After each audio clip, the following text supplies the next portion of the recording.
Take it from there. This one? Yeah, please get that. Yeah, nice. I can also walk.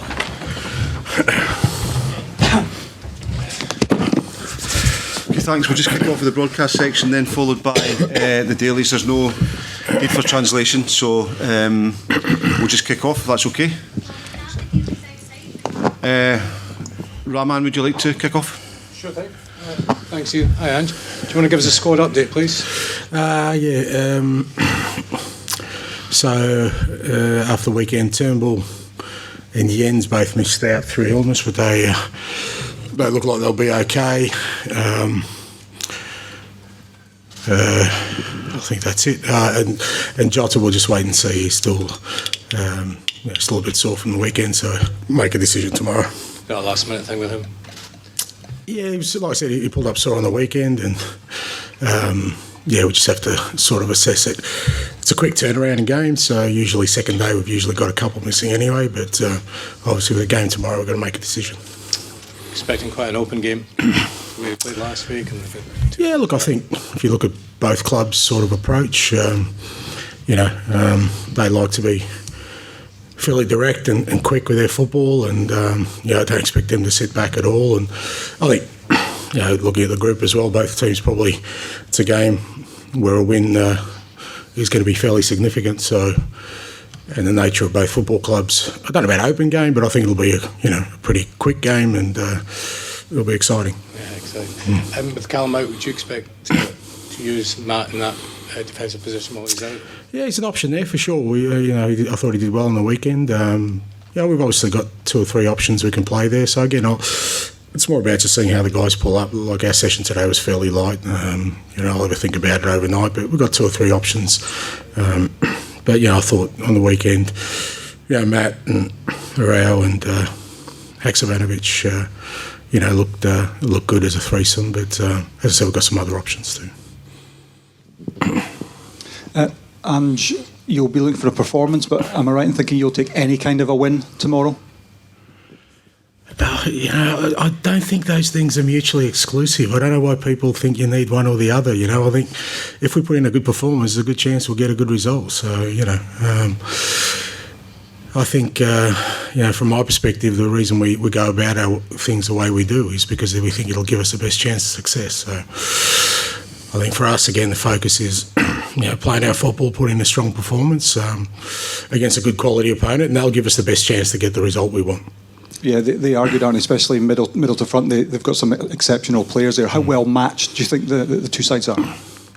Well, I think you saw last week. I think for most of the game it was pretty evenly matched. I think probably up until they scored the second goal, chances were fairly even on with both teams, and similar types of chances created with sort of quick transition movements. So we know they've definitely got some strengths that we've got to be wary of, but I think we showed enough last week that we also have ways we can hurt them as well. I think you probably showed in the first hour or so against Real Madrid as well. Is that the kind of intensity, the kind of performance you're looking for here again?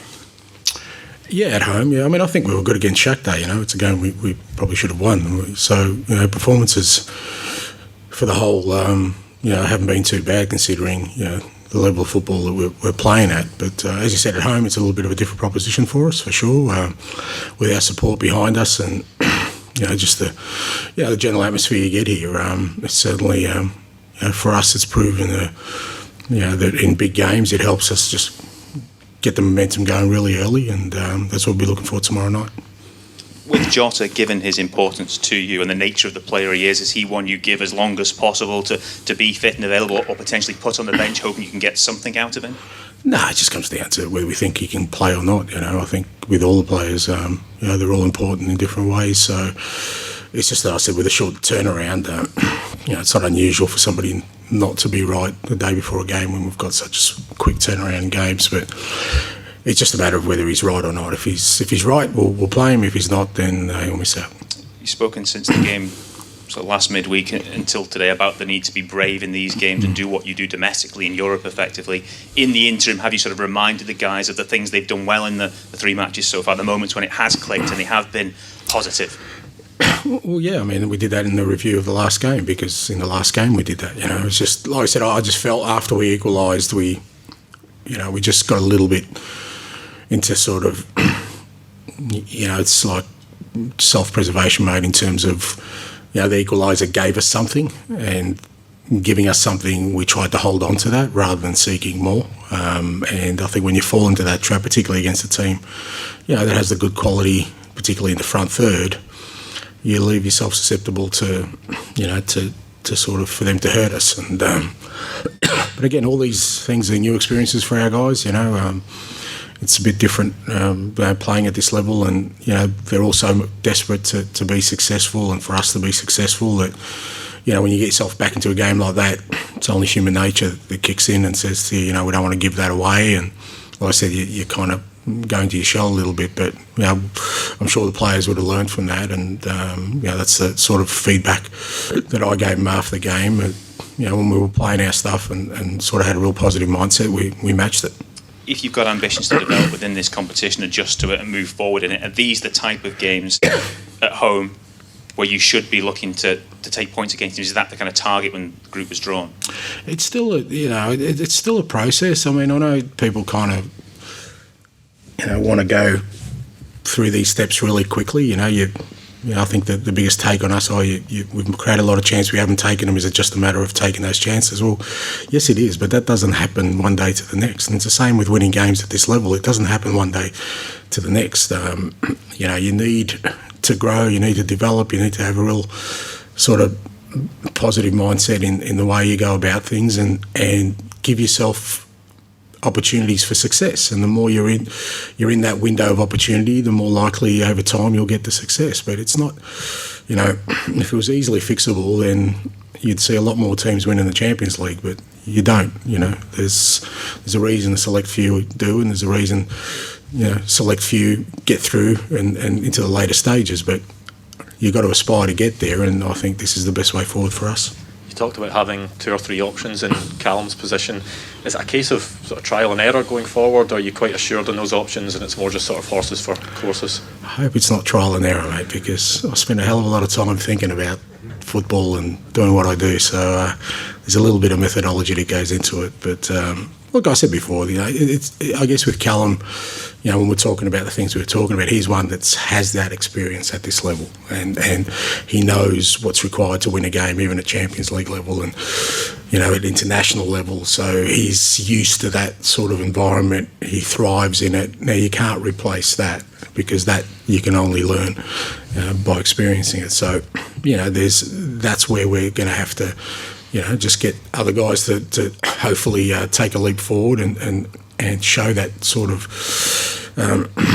experience that maybe doesn't exist right now in that kind of environment. But in terms of our style of play, I still think, we have players within the group that, we can compensate for missing Callum. You said after a few games recently about wanting the team to be more clinical and taking more chances. It's just about having that belief that you are creating chances, and the players will take them if you keep on creating them. Yeah, again, I think it's similar to winning games. The more sort of you give yourself an opportunity to score goals, the more likely is you'll get them. I think a much more difficult problem would be if we weren't creating chances at all, because then you'd be saying, well, with a few chances we have to score, because ultimately, if you want to win games, you have to score goals. There's no other way of going about it. So if we're creating chances and not taking them, I think the more we consistently do that, eventually we will take our chances. I think we have players in the group who can do that. But, if we weren't creating the chances and we're relying on, 1 or 2 opportunities a game, I think that's where it becomes a little bit more, challenging. Ange, did you always sense that, the second half of this group campaign would be better for your team? Now you've played all the 3 teams now, you've had positive spells in all the games. Did you always think that you would maybe need a wee bit of time to settle in and then you can kick on? Yeah, look, again, that's kind of what you hope for, that as we have more experiences at this level, that, we become sort of more accustomed to this level of football and what it means, and the fine lines between sort of, success and not having success. but at the same time, it doesn't mean the challenge is any easier because, Leipzig are probably a better team today than they were in the first round, so it doesn't make those challenges easier. The one thing you know about this level is, and that's what you need to get accustomed to, is that it is relentless. It is the highest level of club football, so there are no easy games. So you can play 100 games at Champions League level and the next one is still going to be difficult, and I think that's the experience that you come through, that you go into every game understanding that. And maybe when you begin that you think, well, it maybe gets easier. It doesn't. It stays exactly the same. It's why even some of the greater sides haven't won it yet, because it's constantly demanding at this level. And just looking at the group, do you see this as a must-win game if you want to progress? I think I don't think I've ever gone into a game not thinking it's a must-win. I think if I came to this football club and thought, well, today it doesn't really matter if we win or not, it wouldn't go down too well. From the context of the group, as I said, it's pretty tight when you look at it, sort of beyond, obviously, Real Madrid have started, well in the group. So, they're obviously a bit more comfortable. But for the other three teams, we've still got 2 home games. Others have only got 1 home game. So, every result you get puts a bit of pressure on the opposition. But again, for us, what's important is that we go out tomorrow night and put in a strong performance and give ourselves a chance for success. That's the first thing. You can't just hope for these things to happen. You've got to put yourself in a position where you can be successful. And I know a few people have already mentioned it, but there's been a slight kind of change in shape with O'Reilly playing slightly deeper. Was that forced by the injury of McGregor, or was that change something that you had already planned to place with Haksabanovic in a number 10? No, it's not a change of shape. We were playing exactly the same. It's just that Matty's dropped into sort of Cal's position and Haksabanovic has gone into Matty's position. So the shape's exactly the same. But as I said before, it comes down to the different nuances of the players, because they're all a bit different now. Matty doesn't play like Cal. Same way all our wingers aren't the same. Kyogo and Jacko are not the same. So we play the same way. It's just that the different players coming in bring different sort of qualities to it, and change maybe a little bit of the way we do certain things. But in terms of the shape, it's exactly the same. David? Hi, Ange. You talk about the loss of Callum for his Champions League experience. James Forrest has that in abundance too, and he looked very lively at the weekend. So, is he in your thoughts for tomorrow? Yeah, he is, and that's why he's still part of what we're doing here, because I think it's important that you have players like him. And as you said, I thought it was really good when he came on the weekend. He took the game on and was really positive, and he's one that has the experience, and also he's performed at this level as well. It's not just the experience; he's actually made impact at Champions League level, in big games for the football club, at international level. So, he's definitely part of the plans. Lindsay? Thanks. It's actually 9 years since Celtic won a Champions League group game. I don't know if you're aware of it or not. What kind of achievement would it be for you then to end that kind of disappointing run?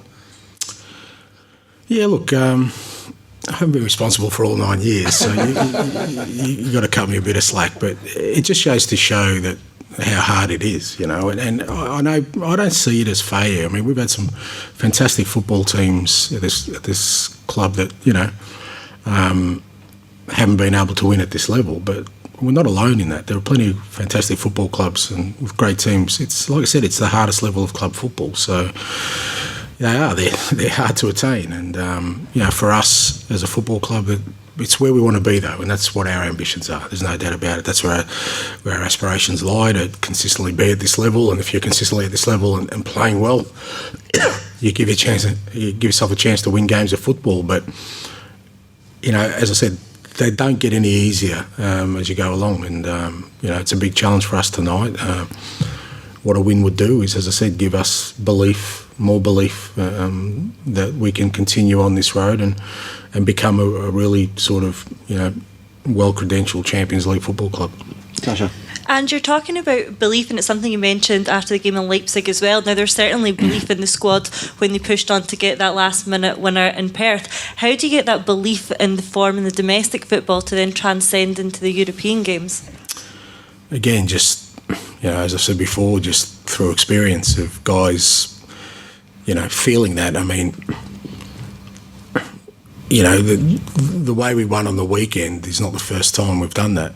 The players have experienced that before. We've been down in games with 10 men, in the last minute, and they found a way to win. So when we conceded on Saturday, I know the only thought going through the players' head was, let's get the ball, there's still time, because they've experienced it, they've done it before, and you need to do it at this level, and then that's how you get the belief. It's easy for me to talk about it.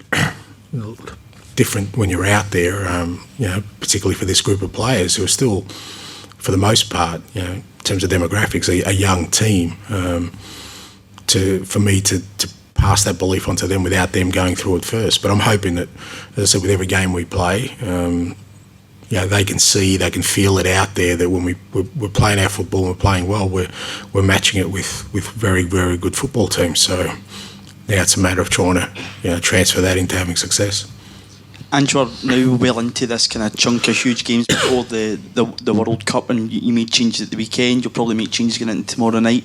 Do you hope that by the end of this chunk of games before the World Cup, that the squad just now, we're obviously getting to look at different players coming in, you get that again tomorrow night, that by the end of it the squad will be in a shape that you're probably really, really happy with? I'm sure you're happy with it at this point in time, but by the end of that huge run of fixtures, you've been able to see everybody and see what they give you? Yeah, well, I mean, that'll be our challenge, because I know you say we're into it, but we've still got another 10 or maybe 11 games to go, so we're still at the beginnings of it, and already we're feeling the effects of it, like I think most clubs will through this period. I think it's not just us. You look at other clubs that are playing, whether that's in England or in other leagues, who have got 11, 12 games in the space of 4 or 5 weeks. They're all going to be suffering a similar kind of thing that we are, and you have to change your team and try and protect your players so we can keep performing. But it just depends how we get through this period, and hopefully we'll get through it without too much sort of attrition in terms of the playing squad, and we can maintain our levels. But it really is a sort of game by game scenario for us, and trying to see where our players are at and which players potentially need a spell and which others are ready to come in. But it was pleasing for me that some of the guys who came in on the weekend really contributed to our performance, but you could tell at the end that they needed a game. So I think that 90 minutes will help some of the guys who probably haven't played a lot lately. Okay, everyone been? Thank you very much. Thank you. Just clarify the nature of Jota's injury. Just muscle injury, fatigue. Too good looking.